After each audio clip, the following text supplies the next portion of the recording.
Alright guys, M-Tech Guy here, and today we need to get the gearbox oil changed in this E30 318 IS. Now from the factory, these all came with a manual gearbox, came with a Getrag 245 speed, and interestingly, there's two different recommendations when it comes to what oil to put in these gearboxes. Now across most of the world, it recommended an 80 weight GL4, so a pretty standard gearbox oil for that era. But I'm pretty sure it's just over in the United States.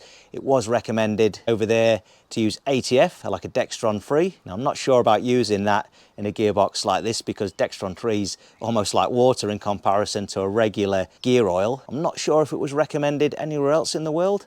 Normally it would have an orange sticker at the bell housing at the gearbox just to notify you with that recommendation for ATF, depending on what market it was built for. Now these gearboxes can feel quite notchy to shift from cold, from the factory. They've always been like that. I think it's just the design of the 240 Getrag. And I think the reason that ATF was recommended, it's going to act a lot more slippery on the gears in comparison to a regular gear oil. So it's going to help with them cold starts, with that notchy shifting until the gear oil's warmed up. Now these 240 Getrag gearboxes have been known to whine when they've been in use for a little while. Now, when I bought this vehicle, it did come with a stack of history with a folder full of receipts, and in there it did show the last time the gearbox oil was changed, they did use ATF, and I am experiencing a bit of a whine, which is pretty normal for these 240 Getrag gearboxes. Not happy with the idea that ATF's in there. I don't know if it's had an oil change between then and now, so I forget how many Ks it was ago and how long ago it was. But it was in the receipts there anyway. I think that was the last gear oil change that the gearbox had. But anyway, we'll drain out today, and what I'm going to refill it with is a proper gear oil.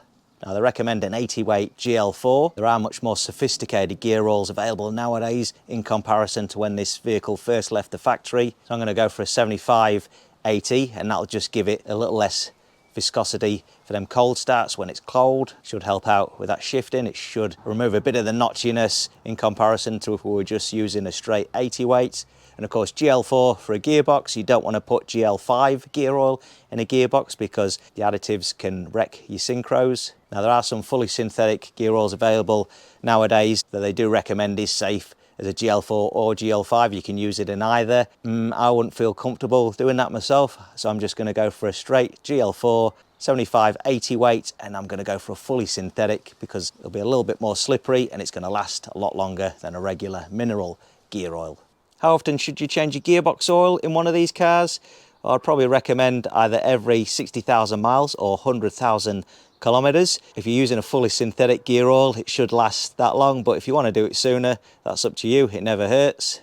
So let's take a look at what gear oil I've bought for this thing today. Right, so I'm going to be using the Penrite branded gearbox oil, and this is a GL4. That's what you want to be looking for. This is a fully synthetic, so it's going to be nice and slippery, and you can even extend the service intervals a little bit more when you're using fully synthetic, and it's going to hold up a lot better also. And this is a 75W80. Now originally it called for an 80 weight gearbox oil, so this is the 75W80, so it's going to be a little bit less viscous when it's cold, so it's going to help with them cold shifts before the gearbox oil has had a chance to warm up. I wouldn't go any heavier weight than an 80. I don't think this gearbox is going to like it too much, especially for your shifts. It is worth sticking with that 80 weight. And I've also gone for one of these pumps here, which will just screw onto the top of the container, and then I've got a way of getting the gearbox oil in the gearbox, so I can just lay under the car, give it a few pumps until we're at the correct level, because there isn't much room up there, and the fill plug is on the exhaust side as well, so you've got the exhaust in the way, so there's not much room to be tipping a container up on its side. If you've got one of them ones with the spout on the top, it's going to be much easier with the pump and the hose. Right, let's get into it. Okay, so first up we need to get the car up in the air to give ourselves enough access to be able to get underneath to gain access to the gearbox. So I've got this sitting up on blocks of wood safely. You want to make sure that the car is sitting nice and level so we get a correct reading when we come to refill the gearbox with the new fluid. Right, so looking under the car here, this is the front of the gearbox, this is the back of the gearbox. You've got your drain plug there, we've got the fill plug just on the side of the gearbox there. Now lying on this side of the car, it's quite difficult to see what you're doing because you've got the exhaust in the way, of course. So before we get carried away and release the drain plug, we want to make sure we can get this fill plug undone, because we don't want to end up in a situation where we've drained all the oil. If that's frozen or stripped or something silly like that, then we're kind of stuck without any oil in the gearbox. So we'll make sure we can free that up first, and then we'll take the drain plug out and drain off all the old oil. Right, so this takes a 17mm Allen tool. Fuck's sake.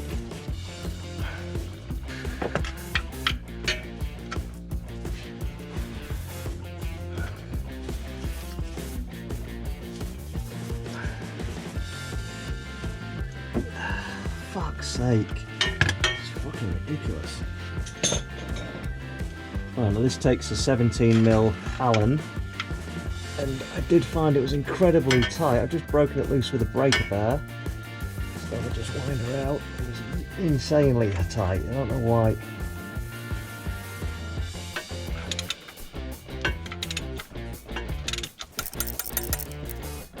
So we know it's going to come out nicely now. So next up we can release the drain plug. And I'm guessing this is going to be tightened to about 1,000,000 foot-pounds as well if the fill plug's anything to go by. Let's try the breaker bar again.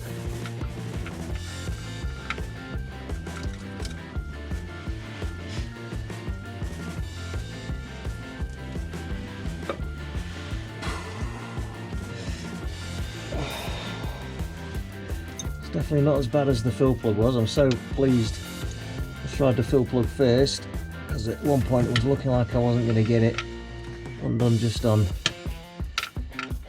blocks of wood here. I'll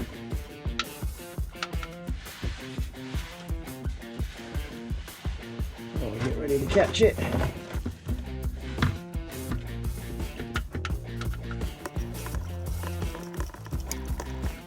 It looks like we've got ATF draining out of there, which is interesting. Just going to hold the pan here to save it splashing everywhere.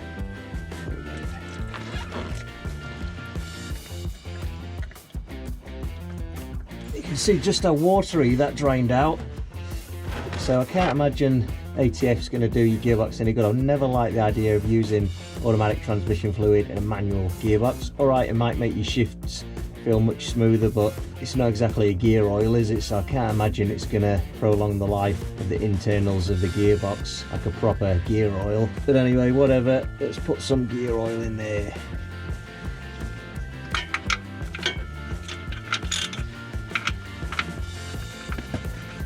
I'll get the fill plug out now.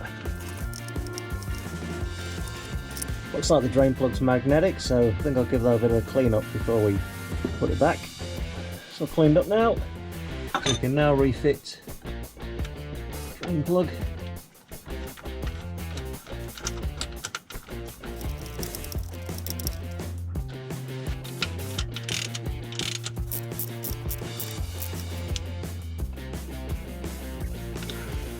Now it's time to fill her up. So carefully position the hose in the hole there. Pump away.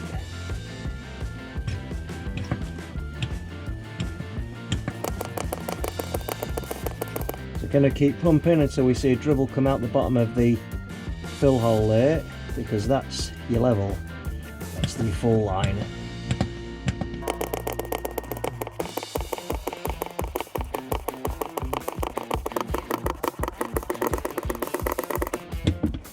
Perfect. Now we've achieved the correct level, we can reinstall the fill plug.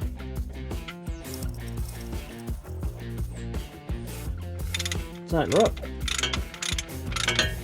It's on a tapered thread, there's no sealing washer, so you want to tighten it up so it's not going to leak, but not so tight that you're going to just ram it in there on that taper. It's going to end up so stuck like when I came to undo it earlier. There we go. Alright guys, so there we have it, that's the gearbox oil changed out. Now since I changed it out, I've taken it for a few runs, I've done a few cold starts, and to be fair, it does feel a little bit more notchy from cold in comparison to when it was running that ATF. It's not a big deal, and to be honest, I've pretty much gotten used to it. I don't even notice it now, but it's definitely helped out with that bit of a whine that I was getting previously, which is pretty common with these gearboxes. So using a proper gear oil has helped with the whine, and I'm sure it's going to help with the longevity of the internals of the gearbox also. So I'm really happy with that, and I don't think I'm going to touch ATF in one of these gearbox oils again. Now, if you found the video interesting or useful, don't forget to give it a like, and make sure you go and check out the rest of my YouTube channel for more BMW E30 content. Consider subscribing if that's your cup of tea. I'm MTech Guy. Thanks a lot for watching.